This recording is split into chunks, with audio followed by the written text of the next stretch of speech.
ವೀಕ್ಷಕರೇ, ಕುಲ ಕುಲ ಕುಲ ಎಂದು ಹೊಡೆದಾಡದಿರಿ, ಕುಲದ ನೆಲೆಯನೇನಾದರೂ ಬಲ್ಲಿರ ಅಂದವರು ವಿಶ್ವಗುರು ಅಣ್ಣ ಬಸವಣ್ಣನವರು. ಆದರೆ ಇವತ್ತು ಲಿಂಗಾಯತ ಅನ್ನೋದು ಒಂದು ಧರ್ಮ, ಜಾತಿ ಜನಗಣತಿ ಆಗ್ತಾ ಇದೆ. ಈ ಜಾತಿ ಜನಗಣತಿಯಲ್ಲಿ ಲಿಂಗಾಯತ ಪ್ರತ್ಯೇಕ ಧರ್ಮ ಕಾಲಂ ಕೊಡಿ ನಮಗೆ. ನಾವು ಹಿಂದೂ ಧರ್ಮದಲ್ಲಿ ಸೇರಿಕೊಳ್ಳೋದಕ್ಕೆ ಇಷ್ಟಪಡೋದಿಲ್ಲ. ಹಿಂದೂ ಧರ್ಮವೇ ಬೇರೆ, ಸನಾತನ ಹಿಂದೂ ಧರ್ಮ ಅಂತ ಏನು ಹೇಳ್ತಾ ಇದ್ದಾರೆ ಅದೇ ಬೇರೆ, ಲಿಂಗಾಯತ ವೀರಶೈವ ಧರ್ಮವೇ ಬೇರೆ.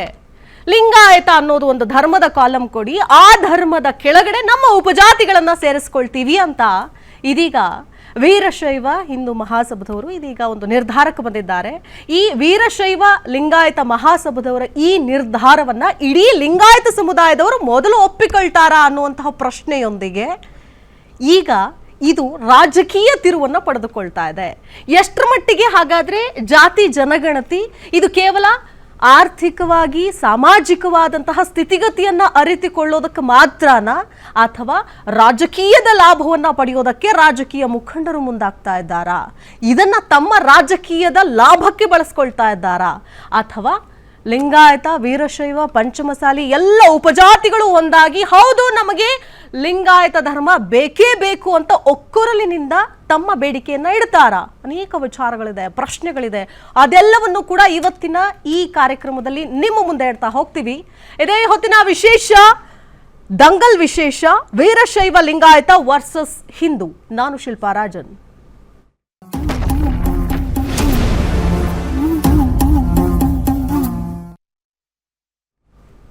ಈ ಎಲ್ಲ ಬೆಳವಣಿಗೆಗಳನ್ನ ನೋಡ್ತಾ ಇದ್ರೆ ಅನಿಸ್ತಾ ಇದೆ ರಾಜ್ಯದಲ್ಲಿ ಶುರುವಾಗುತ್ತಾ ಮತ್ತೊಂದು ಧರ್ಮ ದಂಗಲ್, ಧರ್ಮದ ಯುದ್ಧ ಶುರುವಾಗುತ್ತಾ ಅನ್ನುವಂತಹ ಭಾಸ ಆಗ್ತಾ ಇದೆ. ಯಾಕಂತಂದ್ರೆ ಸದ್ಯಕ್ಕೆ ಈಗ ಇರೋದು ಲಿಂಗಾಯತ ವಿಶೇಷವಾದಂತಹ ನಮಗೆ ಧರ್ಮದ ಸ್ಥಾನಮಾನವನ್ನ ಕೊಡಿ, ಜಾತಿ ಜನಗಣತಿಯಲ್ಲಿ ಲಿಂಗಾಯತರೆಲ್ಲರೂ ಕೂಡ ಒಂದೇ ಧರ್ಮ ಅನ್ನೋದನ್ನ ನೀವು ಪರಿಗಣಿಸಿ ಅದರ ಕೆಳಗಡೆಯಲ್ಲಿ ಉಪಜಾತಿಯನ್ನ ಮೆನ್ಷನ್ ಮಾಡಿ ಅನ್ನುವಂತಹ ನಿಟ್ಟಿನಲ್ಲಿ ಈಗಾಗಲೇ ನಿರ್ಧಾರವನ್ನ ತೆಗೆದುಕೊಂಡಿದ್ದಾರೆ. ರಾಜ್ಯದಲ್ಲಿ ಮತ್ತೊಂದು ಧರ್ಮ ಯುದ್ಧ ಶುರುವಾಗುತ್ತಾ? ವೀರಶೈವ ಲಿಂಗಾಯತ ಧರ್ಮಕ್ಕೆ ವೇದಿಕೆ ಸಜ್ಜಾಯ್ತಾ? ಹಾಗಾದ್ರೆ ಧರ್ಮದ ಕಾಲಂನಲ್ಲಿ ವೀರಶೈವ ಲಿಂಗಾಯತ ಅಂತ ಯಾಕೆ ಬೇಕು? ಹಾಗಾದ್ರೆ ಧರ್ಮದ ಕಾಲಂನಲ್ಲಿ ವೀರಶೈವ ಲಿಂಗಾಯತ ಅನ್ನೋದು ಯಾಕೆ ಬೇಕು?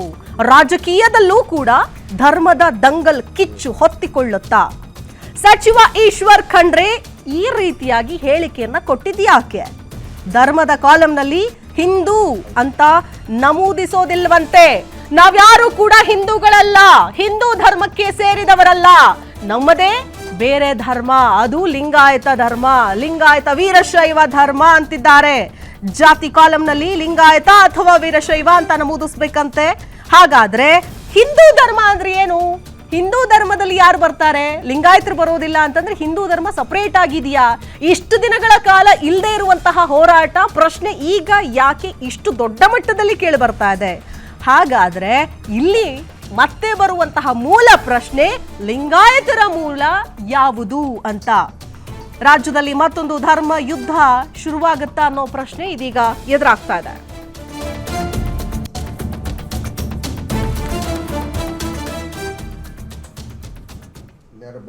ಇದೇ ವಿಚಾರಕ್ಕೆ ಸಂಬಂಧಪಟ್ಟಂತೆ ಮಾನ್ಯ ಸಚಿವರಾದಂತಹ ಈಶ್ವರ್ ಖಂಡ್ರೆ ಅವರು ಮಾತನಾಡಿದ್ದಾರೆ. ಇನ್ನು ಶಂಕರ್ ಬಿದ್ರಿ ಅವರು ಕೂಡ ಮಾತನಾಡಿದ್ದಾರೆ. ಏನ್ ಹೇಳಿದ್ದಾರೆ ಈ ಇಬ್ಬರು ನಾಯಕರು? ಕೇಳ್ಕೊಂಡು ಬರೋಣ. ಕೋಡಲ್ಲಿ ಏನಿದೆ ನೋಡಿ, ಈಗ 6 ಕೋಡ್ಗಳು ಧರ್ಮಕ್ಕೆ ಯಾರಿಗೆ ಮಾನ್ಯತೆ ಸಿಕ್ಕಿದೆ 6 ಕೋಡ್ಗಳಿದೆ, 1 ರಿಂದ 6. 7ನೇ ಕೋಡು ಇತರೆ ಅಂತಿದೆ.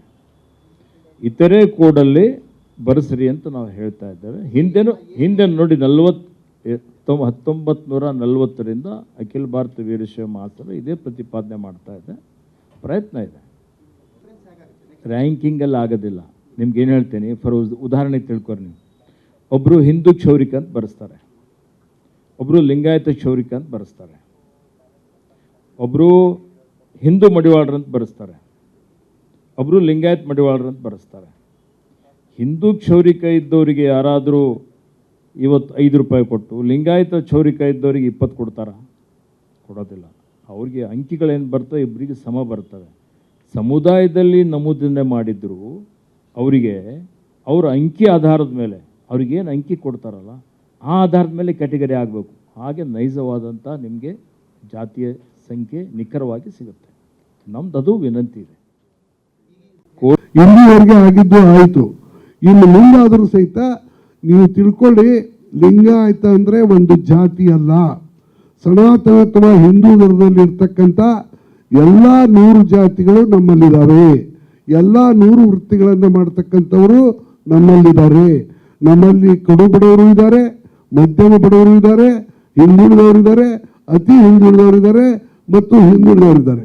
ಆದ್ದರಿಂದ ದಯವಿಟ್ಟು ನಮ್ಮ ಸಮಾಜದ ಹಿಂದುಳಿದ ವರ್ಗಗಳಿಗೆ ಅವರು ನೀವೇ ನಿಗದಿಪಡಿಸ್ತಕ್ಕಂಥ ಮಾನದಂಡಗಳ ಪ್ರಕಾರ ಅವರಿಗೆ ಎಷ್ಟು ಮಾರ್ಕ್ಸ್ ಬರುತ್ತೋ ಅದರ ಪ್ರಕಾರ ಆಯಾ ಪ್ರವರ್ಗದಲ್ಲಿ ಅವರನ್ನು ಸೇರಿಸಬೇಕು ಅಂತ ನಾವು ಆಗ್ರಹಪೂರ್ವಕವಾಗಿ ಕೇಳ್ಕೊಳ್ತಾ ಇದ್ದೀವಿ. ಮತ್ತು ಆಯೋಗದ ಅಧ್ಯಕ್ಷರು ಮತ್ತು ಸದಸ್ಯರಿಗೆ ಹಿಂದೆ ಮಾಡಿದ ತಪ್ಪನ್ನೇ ಮತ್ತೆ ಮಾಡಬಾರ್ದು. ಲಿಂಗಾಯತರನ್ನು ಒಂದು ಜಾತಿ ಅಂತ ಪರಿಗಣಿಸಬಾರ್ದು. ನಿಜ, ನಮಗೆ ಇನ್ನೂ ಸ್ವತಂತ್ರ ಧರ್ಮದ ಮಾನ್ಯತೆ ಸಿಕ್ಕಿಲ್ಲ. ನಾವು ಇವತ್ತು ಒಂದು ಸಂಪ್ರದಾಯ, ಒಂದು ಪರಂಪರೆ, ಒಂದು ಪಂಥ ಅಂತ ಹೇಳ್ತೀವಿ. ನಮ್ಮಲ್ಲಿ ದಲಿತರನ್ನು ಹಿಡ್ಕೊಂಡು ಈ ಪರಿಶಿಷ್ಟ ಜಾತಿ ಪಂಗಡಗಳು